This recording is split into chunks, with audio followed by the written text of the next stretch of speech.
projecting a very comfortable win for the NDA.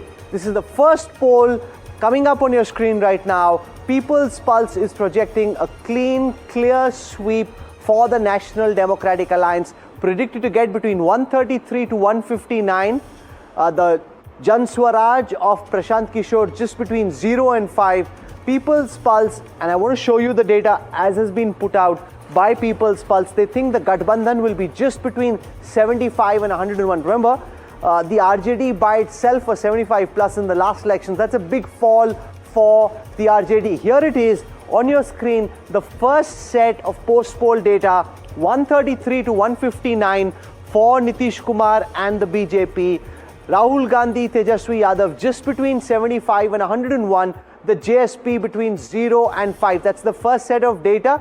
Shubhrashra, when the NDA sees this, they'll get some comfort. They seem to be in the first post-poll study very, very comfortably placed, well above the majority mark of 122. Yes, the numbers behind the rest of India, per capita income. Nitish has been in charge for so long. Obviously, people, the interesting thing is they don't. They're wary of him. There's a certain degree of exhaustion, but there's no blaming. There's no anti-incumbency. It defies logic, but there it is. Prabhu Chawla, what do you make of it? The fact that, there are issues with his mental and physical capacity. In other countries, this may have been a knockout blow. Here, it creates sympathy rather than being something you want to pin down on that politician. Well, I want to first clear it, because rider is that if this poll turns out to be correct. Oh, of course, of I'm course. just supporting the poll. Commentary is based on what you see on the screen. What you see on the screen changes, the commentary changes as well. So many come in this India because almost more than dozen. Everybody wants to do it. Anti-incumbency, if you go empirical data, it very clearly proves if there is an anti-incumbency vote, if a higher turnout, in 65% cases the state government has lost. Except in Bihar, which is a higher turnout, where 60% chances of becoming the ruling party coming back. Bihar is exception, yes, that's true.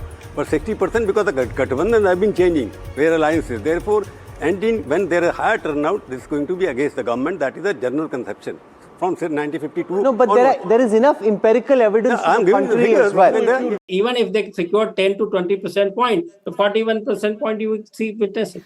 So overall, after having done the exit poll, what according to you has been the X factor? Is it the Yuva? The caste, Mahila, Yuva. These are the three major factors.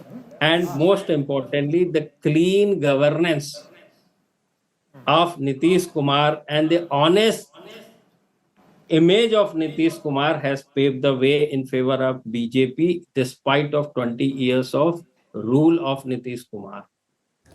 नमस्कार दोस्तों, मैं हूं Ruby Thakur. आप मेरे channel को like, subscribe और share करें। आपके सपोर्ट से ही मेरा चैनल ग्रो हो सकता है।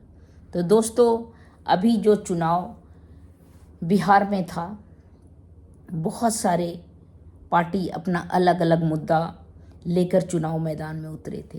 तेजस्वी यादव जो सभी को नौकरी देंगे,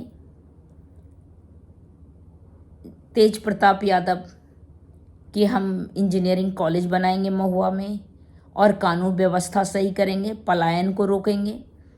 बाकी पप्पू यादव का भी घोषणा था।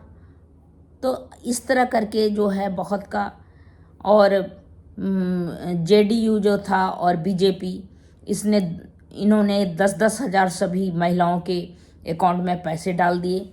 और ये पलायन रोकना, बहुत सारे मुद्दे पे ये लोग जो मुद्दे पर लड़े हैं, पलायन रोकना, शांति व्यवस्था बनाए रखना, सब रोजगार, नौकरी, ये सब जो बेसिक मुद्दा है उस पर इन्होंने भाजपा और जेडीयू चुनाव लड़ा है, चिराग पासवान का भी।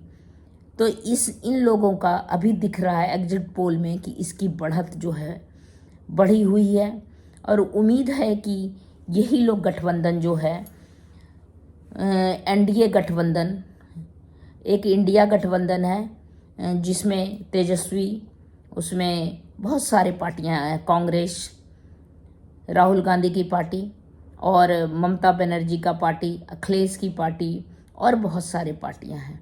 एक एनडीए गठबंधन है जिसमें बीजेपी हो गया, जेडीयू हो गया, बिहार में जो लड़ रहे हैं, और रामविलास पासवान का पार्टी चिराग पासवान। ऐतिहासिक जो मतदान किया है, रिकॉर्ड मतदान किया है, इसके लिए सभी हमारे बिहार के लोगों को धन्यवाद हम देना चाहते हैं। और चुनाव खत्म होने के बाद सभी लोगों से जो हम लोगों ने फीडबैक लिया, जो हम लोगों को सूचना मिली, बेहद पॉजिटिव सूचना हम लोगों को मिली है। और पहले इस तरह का फीडबैक नहीं आता था जो फीडबैक इस बार आया है। आप कह सकते हैं कि 95 का जो चुनाव का जो फीडबैक था, उससे भी बेहतर फीडबैक हम लोगों को इस बार जो है मिला है। सभी लोगों ने भारी मतदान हैं और exit poll, JBC exit poll कहता है कि ये चुनाव जीतने जा रहे हैं, चुनाव जीत सकते हैं। आगे जरा सब मिलके एनडीए। तो इस पोल के ओपिनियन के हिसाब से ऐसा आया है कि बढ़त बढ़ाया हुआ है बीजेपी और जेडीयू और इनके गठबंधन, और यही सरकार बनाने का उम्मीद है कि भारतीय जनता पार्टी के गठबंधन वाले ही सरकार बनाएंगे, क्योंकि इनकी बढ़त, लालू यादव का जो आरजेडी है वो ज़रूर सही कर सकता था, क्योंकि दूसरा ये टक्कर देने वाला पार्टी था। बट इसमें जो दो फाट हो गया, दो हो गया दोनों भाई का अलग अलग, तो उसके कारण जो है ये कमज़ोर पड़ गया थोड़ा। तो वो जो उस पहले वाला जो पोजीशन में जो आरजेडी आना था वो अब नहीं आ पाएगा, क्योंकि मतदाताओं का, वोटरों का जो है मत जो है बट गया, यादव में ही बट गया, दोनों भाइयों में बट गया। कोई तेजस्वी यादव को ज़्यादा पसंद करता है, कोई तेज प्रताप यादव को ज़्यादा पसंद करता है। अब फिर कुछ जनता का ये भी है कि जो दोनों भाई लड़ गया आपस में, तो ये देश को क्या आपस में ही लड़ते रहेगा। इसीलिए ये भी कॉन्सेप्शन आदमी के दिमाग में आ गया, जिसके कारण उधर से वोटर भी मुड़ के एनडीए को ही चुनाव किया, जेडीयू गठबंधन को, भाजपा गठबंधन को। तो अभी तो ओपिनियन पोल का ओपिनियन आया है, हकीकत 14 तारीख को इसका रिजल्ट आ ही जाएगा। तो भारत की राजनीति में एक बड़ी सी हलचल मच जाए। भाजपा की बढ़ती पोजीशन, इसका मतलब है पिछले कुछ चुनौतियां आई है, लेकिन भाजपा फिर मजबूत दिख रही है। वर्तमान परिस्थिति में भाजपा हाल में कई चुनावों में असेंबली में अच्छे प्रदर्शन किए। उदाहरण के लिए दिल्ली में मजबूत होने के कारण पार्टी संगठन कदम, स्थानीय स्तर काम, वोट बैंक राजनीति। 65% आरक्षण खाकर इस तरह की बातें कर रहे हैं। गुजरात में फैक्ट्री की बात करेंगे, यहाँ ऐसी बातें करेंगे। वही तो हम बोल रहे कि हिसाब दें कि गुजरात को क्या दिया, बिहार को क्या दिया। और इलेक्शन कमीशन की जिम्मेदारी है कि भाई ये जो भी पर्चियां मिल रही है कैसे मिल रही है, या अगर सीसीटीवी अगर गायब कर दिया जा रहा है, वीडियो गायब कर दिया जा रहा है, तो इस तरह की बातें तो होंगी। और इलेक्शन लेनसा जी, एक सवाल हम लोग के लिए। अच्छा, जी आपको सुरक्षा बढ़ाई गई है, सुरक्षा की बढ़ाई गई है सर, हमारे ऊपर खतरा है ना। मोर्चा सीट शेयरिंग कुछ क्षेत्रों में उन्हें असली हार का भी सामना करना पड़ा, जैसे पंजाब में। भविष्य की हिसाब से देखा जा सकता है अगले विधानसभा लोकसभा चुनाव में भाजपा की संभावना क्या राह आसान और चुनौती से भरी होगी। इस बढ़ती पोजीशन से देश की राजनीति लोगों पर क्या असर हो सकता है, सकारात्मक और जोखिम दोनों। तो इस वीडियो में हम चर्चा कर रहे हैं कि भाजपा फिर से पैर मजबूती से जमा रही है।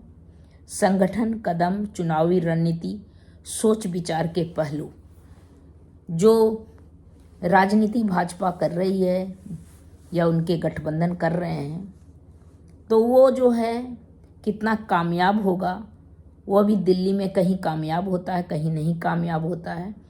दूसरे दलों में, दूसरे जो इंडिया गठबंधन है, उसमें आपसी सीट के लिए खींचातानी चल रही है। दूसरा बात है कि एक सशक्त मजबूत नेता उसमें नज़र नहीं आता है जो कि लीड ले सके आगे बढ़ के। महागठबंधन जो है, इंडिया महागठबंधन, उसके एक लीडर जो मजबूत लीडर है वो नहीं दिख रहा है। इसीलिए पब्लिक को, जनता को ये बड़ा सोचना पड़ रहा है कि इनको अगर हम जिता के लाते हैं तो ये लोग आपस में ही लड़ जाएंगे। जबकि दूसरे तरफ एनडीए गठबंधन में मोदी का चेहरा, पीएम मोदी का चेहरा एक सशक्त नेता के रूप में उभर रहा है। साथ में उनके जो सहयोगी हैं वो भी सशक्त हैं। कुछ वादे इन्होंने किया है राजनीति में जो कि वादों को पूरा किया है। महिलाओं का भी संख्या इस बार हाँ, महिला लोग का है संख्या, झुकाव है महिलाओं का, और महिला बढ़ चढ़ करके इसमें हिस्सा ले रही है। बदलाव देख रहे हैं, बदलाव होगा। महुआ का क्या रिजल्ट देखते हैं? नंबर 1 रिजल्ट है महुआ का। दावा जो दूसरे की तरफ से भी किया गया था कि हम लोगों ने विकास किया है उस जगह पे के फेवर में तो कौन क्या विकास किया तो जनता बताएगा 14 को। आपने भी काफी तब्दीलियां की है महुआ में। महुआ हमारे नाम से जाना जाता है और किसी के नाम से नहीं जाना। सर, तेजस्वी कह रहे हैं कि हम मुख्यमंत्री की शपथ लेने जा रहे हैं और सब अपराधियों को जेल के अंदर करेंगे। तो 14 को पता चलेगा कौन किस। जो कह रहे हैं कि अपराधियों को एक-एक को पकड़ के अंदर करेंगे, नया कानून लाएंगे, सही है? अपराधी तो जो अपराध करता है उसको तो प्रशासन पकड़ना ही चाहिए, प्रशासन को।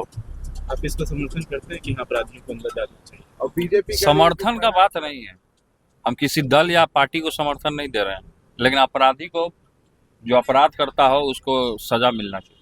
इस प्रकार से आप देखते हैं? एग्जिट पोल को मैं नहीं मानता हूँ। 14 तारीख को क्या होगा नहीं होगा अभी हम नहीं बता सकते, लेकिन क्या एग्जिट पोल है, क्या कभी एग्जिट पोल घटा भी देता है, कभी बढ़ा देता है, तो एग्जिट पोल को हम नहीं मानते। सर, अशोक चौधरी कह रहे हैं कि मुख्यमंत्री नीतीश कुमार ही गवर्नर के हाउस से वोट लेंगे। अब तेजस्वी जी जहाँ से भी, जर्मनी से, इंग्लैंड से जहाँ से भी वोट ले, उनका हमको नहीं पता। अब देखिए वो लोग वो क्या बोलते हैं नहीं बोलते हैं, वो चीज हम नहीं जानते हैं कुछ भी।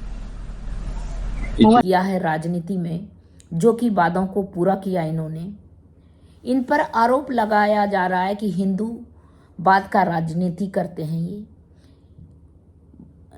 ओबीसी जो हैं वो भी बार बार ये आरोप लगाते हैं कि हिंदू मुस्लिम का वोट बैंक कर रहे हैं, बीजेपी कर रहा है। तो आरोप प्रत्यारोप इन पर लग रहा है, लेकिन पब्लिक को, आम जनता को एक नेता के रूप में मोदी का चेहरा दिखता है। मोदी से कुछ उस मोदी जी ने और भाजपा गठबंधन ने कुछ स्टेप अपने बहुत अच्छा और बहुत कड़ा स्टेप उठाया है। तो लोगों को उम्मीद है कि भविष्य में भी उनकी जो परेशानियां हैं, जो रोजगार की परेशानी है, जो और भी परेशानी है, उसमें शायद वो कुछ अलग कदम उठा सके और पब्लिक को जो वादा किया गया है वो पूरा कर सके।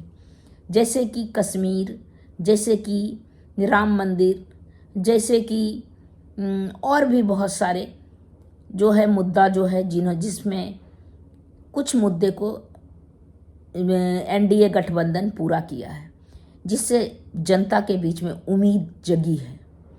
तो उसी उम्मीद से हो सकता है बिहार में जीतने में कामयाब हो एनडीए गठबंधन।